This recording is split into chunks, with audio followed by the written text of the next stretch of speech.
Romanos el capítulo 6. Romanos el capítulo 6. Vamos a leer ahí los versículos 15 al 18. Romanos 6, versículos 15 al 18. ¿Qué pues? ¿Pecaremos porque no estamos bajo la ley, sino bajo la gracia? En ninguna manera. ¿No sabéis que si os sometéis a alguien como esclavos para obedecerle, sois esclavos de aquel a quien obedecéis, sea del pecado para muerte, o sea de la obediencia para justicia? Pero gracias a Dios, que aunque erais esclavos del pecado, habéis obedecido de corazón a aquella forma de enseñanza a la cual fuisteis entregados, y libertados del pecado, vinisteis a ser esclavos de la justicia. Hace años, Bob Dylan escribió una canción con el estribillo: pero vas a tener que servir a alguien. Sí, ciertamente, vas a tener que servir a alguien. Puede ser al diablo o puede ser al Señor, pero vas a tener que servir a alguien. Yo no sé si Dylan se inspiró en las palabras de Jesús o en Romanos 6, pero su canción ciertamente refleja la verdad de nuestro texto. La Biblia dice que o eres esclavo del pecado o eres esclavo de la obediencia o de la justicia o de Dios. Los incrédulos piensan erróneamente que son libres cuando desechan a Dios y siguen sus propias concupiscencias, pero son esclavos de corrupción, como dice 2 de Pedro 2. Dios nos ha libertado del pecado, pero no para vivir como nos plazca. Más bien, Él nos liberta del pecado para hacernos esclavos de la justicia. Tienes que servir a alguien. Spurgeon dijo: con frecuencia he oído hablar del libre albedrío, pero nunca lo he visto. He encontrado voluntad y en abundancia, pero o bien esa voluntad ha sido llevada cautiva por el pecado, o bien esa voluntad ha sido retenida en benditos lazos de gracia. Entonces la elección no es: ¿debo renunciar a mi libertad para poder someterme a Dios? Más bien es: ¿debo servir al pecado o debo servir a Dios? Tienes que servir a alguien. Estos versículos nos están diciendo: o eres esclavo del pecado que resulta en muerte, o eres esclavo de la obediencia que resulta en justicia. Claramente el tema aquí es la esclavitud. Las palabras esclavo o esclavizado aparecen 8 veces en los versículos 15 al 23.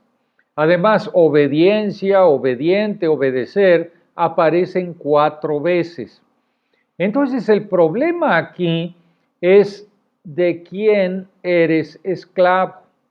¿Obedeces al pecado o a Dios? No hay otras opciones.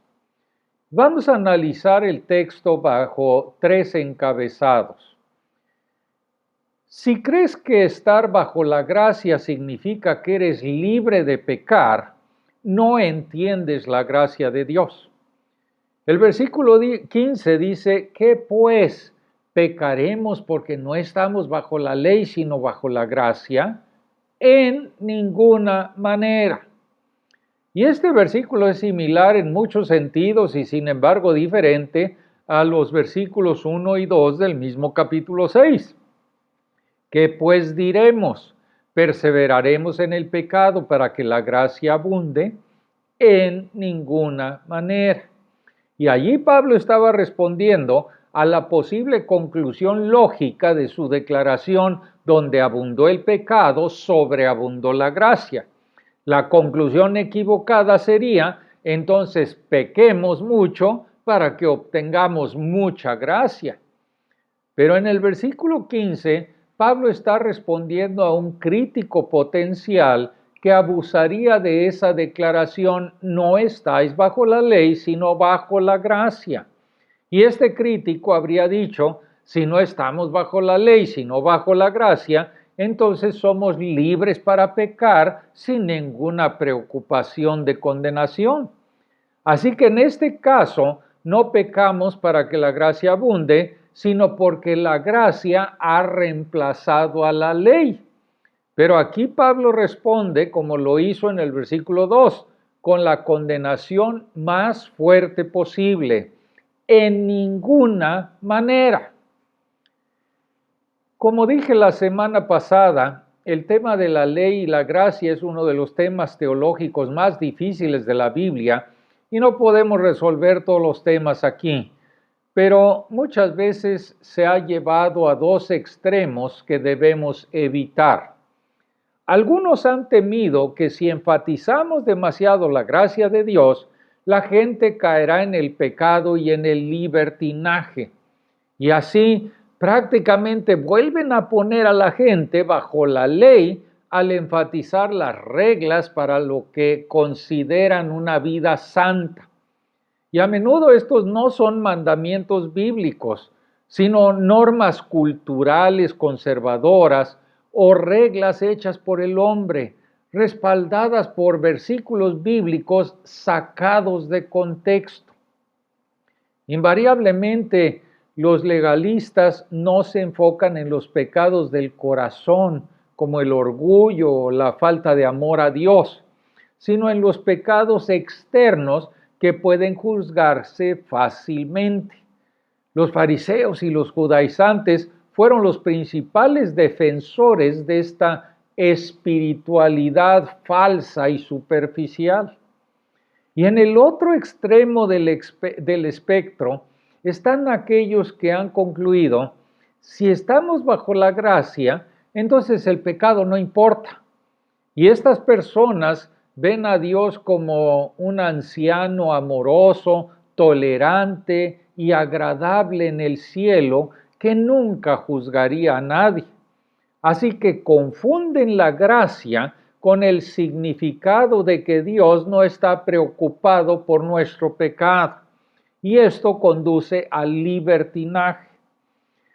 Es muy importante entender que la verdadera gracia de Dios no es el punto de equilibrio entre el legalismo y el libertinaje. Legalismo y libertinaje son dos caras de una misma moneda cuyo principio operativo es la carne. El legalista, actuando en la carne, se enorgullece de sus prácticas religiosas, condena a los que no están a la altura de sus normas de justicia, mientras se felicita a sí mismo por su desempeño.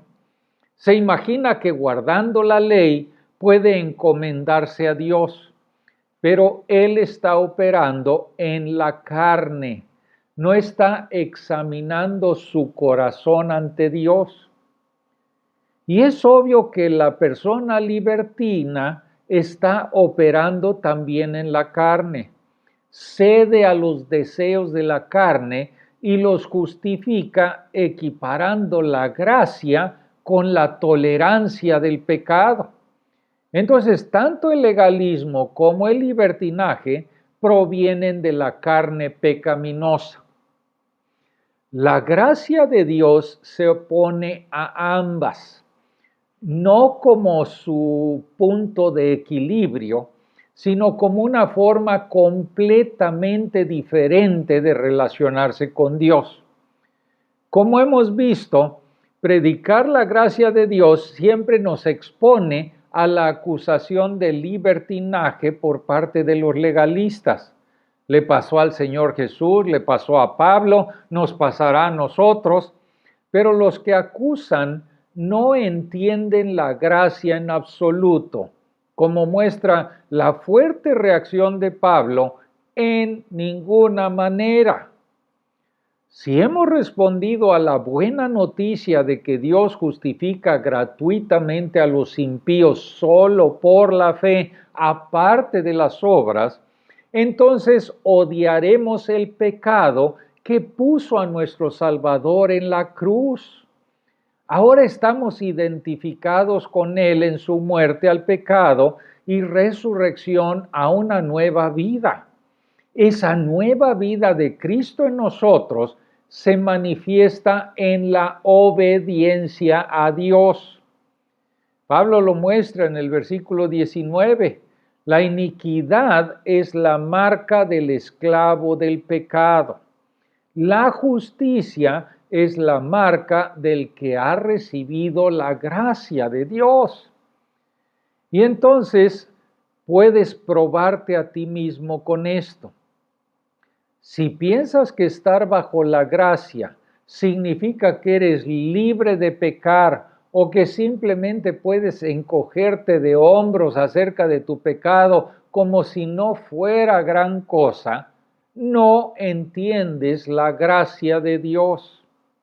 Pero si motivado por el amor y la gracia de Dios al dar a su Hijo, ahora odias y luchas contra tu pecado y te esfuerzas por ser más obediente, entonces entiendes la gracia.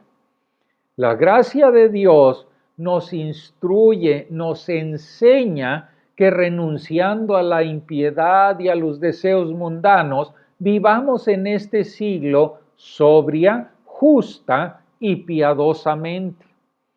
Pablo quiere asegurarse de que entendamos que el resultado apropiado de la gracia de Dios es hacernos esclavos de la justicia, no de la iniquidad. Entonces, las únicas opciones son: te sometes a ser esclavo del pecado, resultando en muerte, o te sometes a ti mismo para ser esclavo de la obediencia, lo que resulta en justicia. Pablo vuelve a apelar al conocimiento, en este caso al conocimiento común.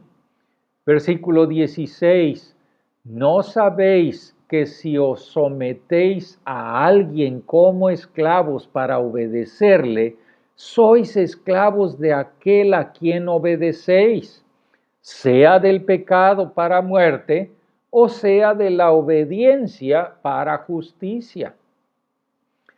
En esa cultura, a veces un hombre tenía que venderse como esclavo por problemas financieros. Una vez que hiciste eso, eras esclavo de aquel a quien te vendiste.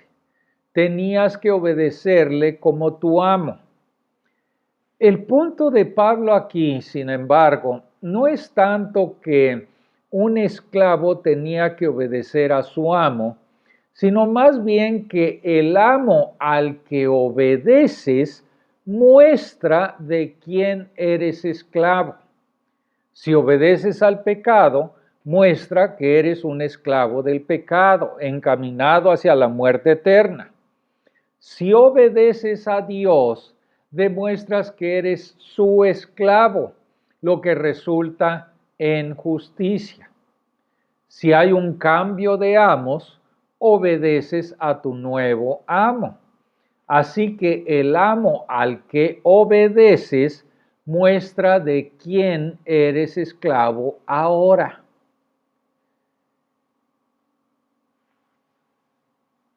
La obediencia aquí es porque Pablo quiere dejar en claro que el no estar bajo la ley no implica de ninguna manera que seamos libres para pecar. Estar bajo la gracia significa que nos presentamos como esclavos para la obediencia a Dios. Esta obediencia no es el medio para salvación, es el resultado de la salvación. Mientras la esclavitud al pecado conduce a la muerte, la esclavitud a la obediencia conduce a la justicia, no a la vida. No somos salvos por nuestra obediencia, sino que somos salvos por la fe que resulta en una vida de obediencia. Tengo el presentimiento de que si tuvieran que describirse a sí mismos en términos del versículo 16, muchos cristianos profesantes se ubicarían en algún punto intermedio.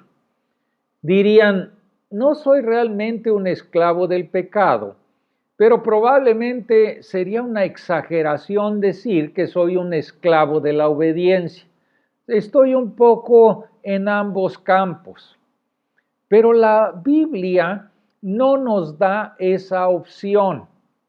Es muy claro. O Cristo es tu amo y lo obedeces, o el pecado es tu amo y lo obedeces. No hay término medio. No puedes mantener un pie en el muelle y el otro pie en el barco. O eres esclavo de la obediencia a Cristo, o eres esclavo del pecado. No puedes tener tanto a Cristo como al pecado como tu amo. Ahora, si eso suena extremo, tengan en cuenta que Pablo está haciendo eco de la enseñanza del Señor Jesús.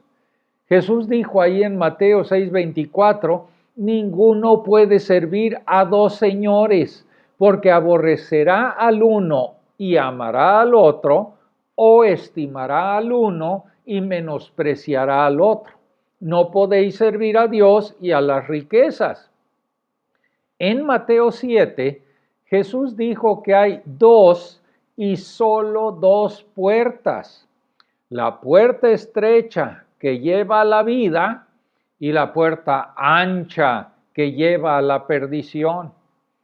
En Mateo 7 dice que hay dos tipos de árboles, el árbol que da buenos frutos y el árbol malo que da malos frutos.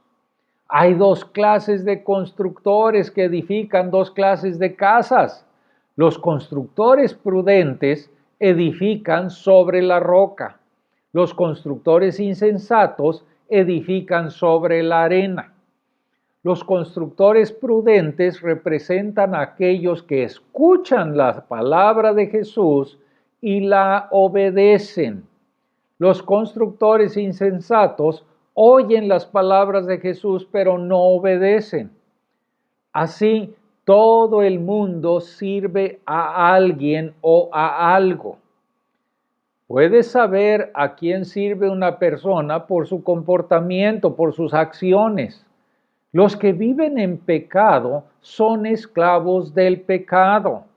Los que viven en la obediencia son los esclavos de Jesucristo. Los que son esclavos del pecado no están bajo la gracia y se dirigen a la muerte eterna.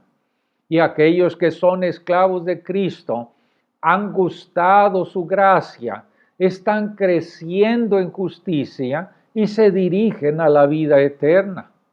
¿Eres esclavo del pecado o eres esclavo de Cristo? ¿Cómo pasa una persona de ser esclava del pecado a ser esclava de Dios y de la justicia? La única forma en que puedes cambiar de ser esclavo del pecado a ser esclavo de la justicia es que Dios te libere del pecado cambiando tu corazón. Versículo 17 y 18. Pero gracias a Dios que aunque erais esclavos del pecado, habéis obedecido de corazón a aquella forma de enseñanza a la cual fuisteis entregados, y libertados del pecado, vinisteis a ser esclavos de la justicia. Aquí se describe el gran cambio que sobrevino a los creyentes romanos cuando Dios los salvó. Estos cambios se aplican a todos los que Dios ha salvado. Son cambios radicales, no son cambios menores. De ser esclavos del pecado, pasaron a ser obedientes de corazón a la sana enseñanza. De ser esclavos del pecado, fueron libertados para convertirse en esclavos de la justicia. Así, existió un cambio de señorío del dominio del pecado de Satanás al dominio de la justicia de Dios. Hubo un cambio también de pensamiento, de modo que ahora se someten a la verdad de la Biblia. Hubo un cambio de corazón, de modo que ahora son esclavos de Dios agradecidos y dispuestos, aman a Dios y odian a su antiguo amo. Hubo un cambio de voluntad, de modo que ahora obedecen las normas de justicia de Dios, no obedecen al pecado. Yo quisiera con ustedes tener 4 pensamientos rápidos. El primero es que la salvación no es un proyecto humano, ni tampoco es un proyecto conjunto humano-divino. La salvación es de Dios. Los esclavos del pecado no pueden liberarse por sus propios esfuerzos. Es más, los esclavos del pecado a menudo no se dan cuenta de que son esclavos y les molesta que alguien les diga que son esclavos del pecado. ¿Recuerdan que el Señor Jesucristo dijo a los judíos que habían creído superficialmente en Él allá en Juan capítulo 8? Y dice, si vosotros permanecéis en mi palabra, seréis verdaderamente mis discípulos y conoceréis la verdad y la verdad os hará libres. La respuesta de aquellos judíos fue, linaje de Abraham somos. Nunca hemos sido esclavos de nadie. ¿Cómo dices tú, seréis libres? Eso es increíble. Israel había estado esclavizado en Egipto durante 400 años. Israel repetidamente en su historia había caído bajo invasores, opresores, y eso lo podemos ver en el libro de Jueces. Las tribus del norte habían caído ante Asiria. Las tribus del sur cayeron ante Babilonia. Más tarde cayeron bajo el cruel reinado de Antíoco Epífanes. Y mientras hablaban, Israel estaba bajo el yugo de Roma. Y sin embargo, afirmaron que nunca habían sido esclavizados. Pero el Señor Jesús continúa aclarando que estaba hablando de la esclavitud del pecado. Para librarse de ese amo cruel, el Hijo tendría que hacerlos verdaderamente libres. En nuestro texto, Pablo usa aquí el verbo libertados del pecado para mostrar que solamente Dios puede libertarnos. No es un proyecto conjunto donde Él nos da un empujón y nosotros aportamos nuestra parte. Esto también se ve en que Pablo dice, gracias sean dadas a Dios. Pablo no dijo, gracias a Dios, pero ustedes también merecen algo de crédito por poner de su parte. No. Estábamos esclavizados al pecado, estábamos amando el pecado, odiábamos la luz porque exponía nuestras malas acciones. Entonces, cuando Dios en su gracia nos libertó del pecado, Él recibe todo el agradecimiento y toda la gloria.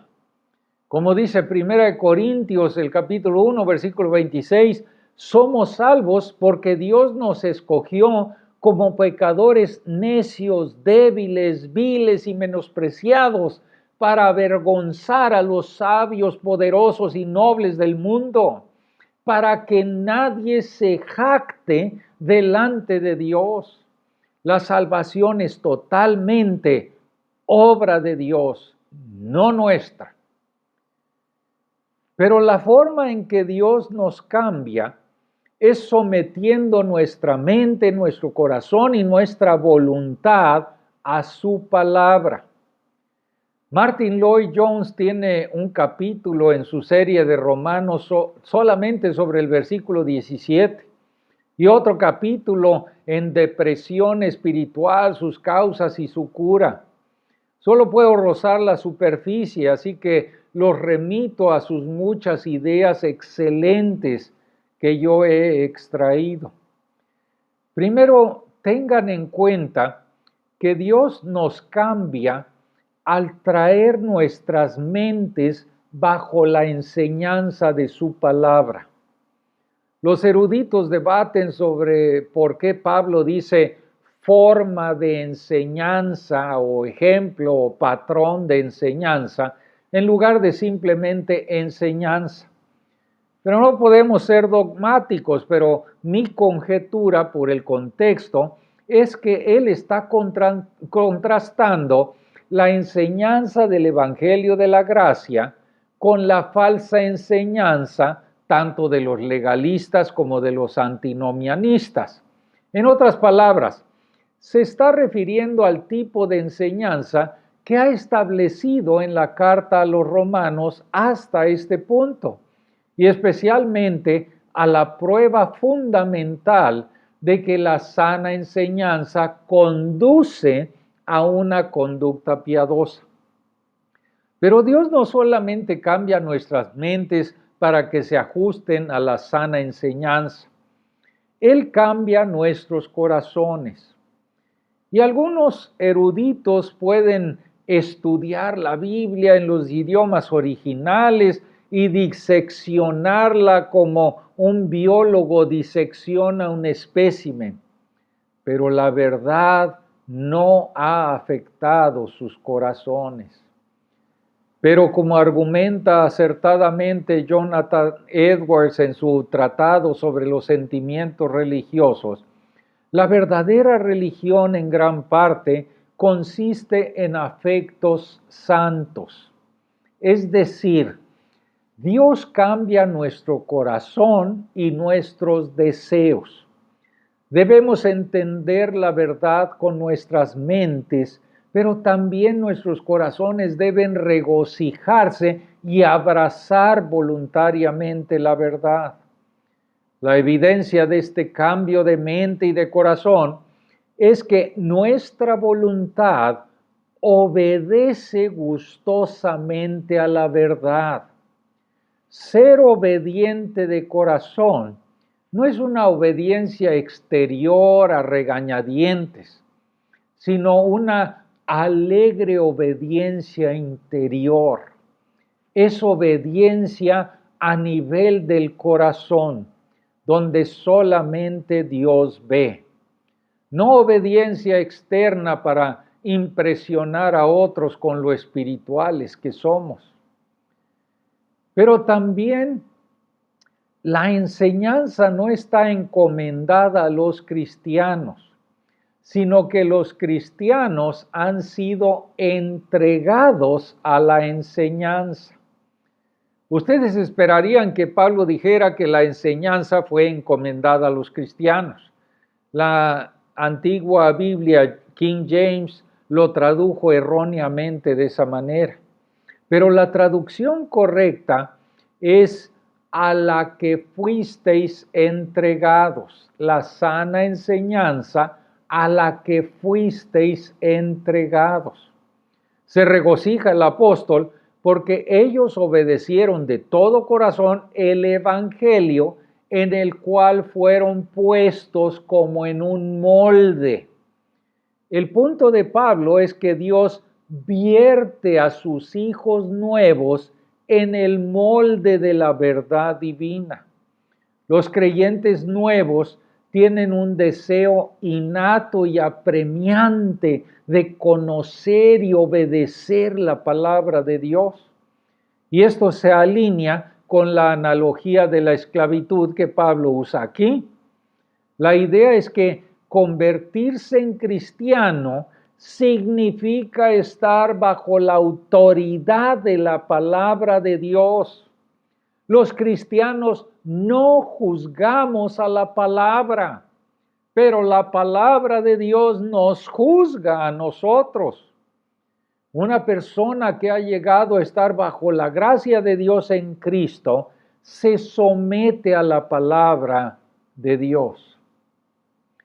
Y también cuando Dios te salva, te liberta del pecado y te hace esclavo de la justicia. El versículo 18 no es una exhortación, sino una declaración de un hecho. Y libertados del pecado, vinisteis a ser esclavos de la justicia. Y aquí Pablo está resumiendo su argumento de los versículos 16 y 17, que refuta la falsa acusación del versículo 15, de que si no estamos bajo la ley, sino bajo la gracia, podemos ignorar nuestro pecado. Como en el versículo 16, Pablo aclara que hay dos y solo dos opciones. O estás esclavizado al pecado, o estás esclavizado a la justicia. Esto es cierto para todos los cristianos. No es solo cierto para algunos cristianos que han tenido una experiencia espiritual dramática para ser libertados del pecado. Es cierto para todos los que solían estar en Adán, pero ahora están en Cristo. Han sido libertados del pecado y se han convertido en esclavos de la justicia. Esto no significa que nos hemos vuelto perfectos sin pecado. Tampoco significa que estamos libres de la vieja naturaleza pecaminosa o que nunca seremos tentados por el pecado. Significa que el poder del pecado sobre nosotros se ha roto, de modo que ya no vivimos bajo el pecado como nuestro amo. No obedecemos al pecado como el curso normal de nuestra vida diaria. Ahora obedecemos la justicia. Eso significa que hemos llegado a estar bajo el poder, el control y la influencia de la justicia. Antes servíamos al pecado, obedecíamos sus deseos y sus impulsos, pero ahora servimos a la justicia, obedecemos a Dios y obedecemos su palabra. La ironía es que la verdadera libertad no es la libertad para pecar. La verdadera libertad es la esclavitud a Dios y a su justicia. Yo tenía la intención de cubrir el versículo 19 en este mensaje, pero tendrá que esperar hasta la próxima vez. Quisiera yo cerrar con una historia y una pregunta. La historia trata sobre un bazar en un pueblo de la India. Un granjero había traído una parvada de codornices. Cada pájaro tenía una cuerda atada alrededor de su pie y el otro extremo atado a un anillo en una estaca vertical. Las codornices daban vueltas y vueltas en círculo, cautivas de esa cuerda. Nadie quería comprar codornices hasta que apareció un devoto brahman hindú. Su respeto religioso por toda la vida y su compasión por estas aves lo llevaron a preguntar el precio de las codornices. Luego le dijo al comerciante: quiero comprarlas todas. Después de pagar el dinero, le ordenó al comerciante: ahora déjalas libres. Aquel mercader se sorprendió, pero el Brahmán insistió: corta las cuerdas y déjalas libres. El granjero cortó las cuerdas, pero las codornices siguieron dando vueltas y vueltas en círculo. Finalmente tuvo que espantarlas, pero incluso entonces aterrizaron a poca distancia y reanudaron la marcha en círculo, como lo habían hecho cuando estaban atadas a la estaca. Dios no te libertó del pecado para que siguieras dando vueltas como si todavía estuvieras atado al pecado. Él te libertó del pecado para que te convirtieras en un esclavo de la obediencia a Él, lo que resulta en justicia. Tienes que servir a alguien. La pregunta es: ¿a quién estás sirviendo? ¿Al pecado o a Dios?